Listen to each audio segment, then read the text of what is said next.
خداوند کے زندہ اور پاک کلام میں سے امثال کی کتاب اس کا 31واں باب۔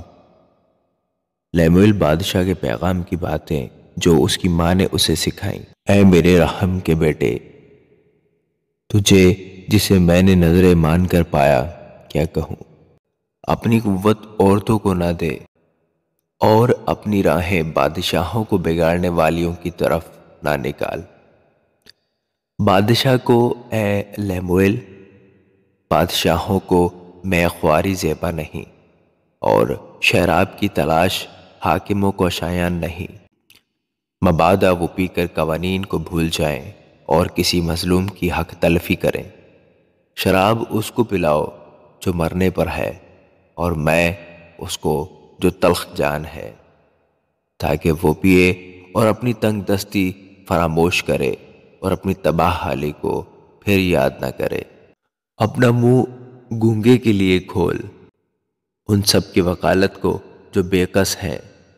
اپنا منہ کھول، راستی سے فیصلہ کر، اور مسکینوں اور محتاجوں کا انصاف کر۔ نیکوکار بیوی کس کو ملتی ہے، کیونکہ اس کی قدر مرجان سے بھی بہت زیادہ ہے۔ اس کے شوہر کے دل کو اس پر اعتماد ہے اور اسے منافع کی کمی نہ ہوگی۔ وہ اپنی عمر کے تمام ایام میں اس سے نیکی ہی کرے گی، بدی نہ کرے گی۔ وہ اون اور کتان کو ڈھونڈتی ہے اور خوشی کے ساتھ اپنے ہاتھوں سے کام کرتی ہے۔ وہ سوداگروں کے جہازوں کی مانند ہے۔ وہ اپنی خورش دور سے لے آتی ہے۔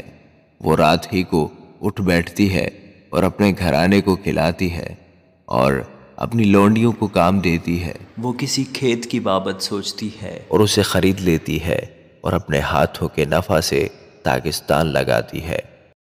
وہ مضبوطی سے اپنی کمر باندھتی ہے اور اپنے بازوؤں کو مضبوط کرتی ہے۔ وہ اپنی سوداگری کو سود بند پاتی ہے، رات کو اس کا چراغ نہیں بجھتا۔ وہ تکلے پر اپنے ہاتھ چلاتی ہے اور اس کے ہاتھ اٹیرن پکڑتے ہیں۔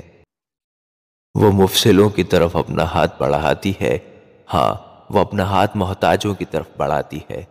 وہ اپنے گھرانے کے لیے برف سے نہیں ڈرتی، کیونکہ اس کے خاندان میں ہر ایک سرخ پوش ہے۔ وہ اپنے لیے نگارین بالا پوش بناتی ہے۔ اس کی خوراک مہین کتانی اور ارغوانی ہے۔ اس کا شوہر پھاٹک میں مشہور ہے۔ جب وہ ملک کے بزرگوں کے ساتھ بیٹھتا ہے، وہ مہین کتانی کپڑے بنا کر بیچتی ہے اور پٹ کے سوداگروں کے حوالہ کرتی ہے۔ عزت اور حرمت اس کی پوشاک ہے، اور وہ آئندہ ایام پر ہنستی ہے۔ اس کے منہ سے حکمت کی باتیں نکلتی ہیں، اس کی زبان پر شفقت کی تعلیم ہے۔ وہ اپنے گھرانے پر بخوبی نگاہ رکھتی ہے اور کاہلی کی روٹی نہیں کھاتی۔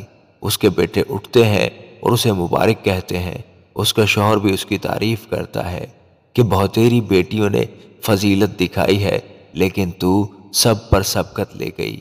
حسن کا دھوکہ اور جمال بے ثبات ہے، لیکن وہ عورت جو خداوند سے ڈرتی ہے ستودہ ہوگی۔ اس کی محنت کا اجر اسے دو، اور اس کے کاموں سے مجلس میں اس کی ستائش ہوگی۔ آمین۔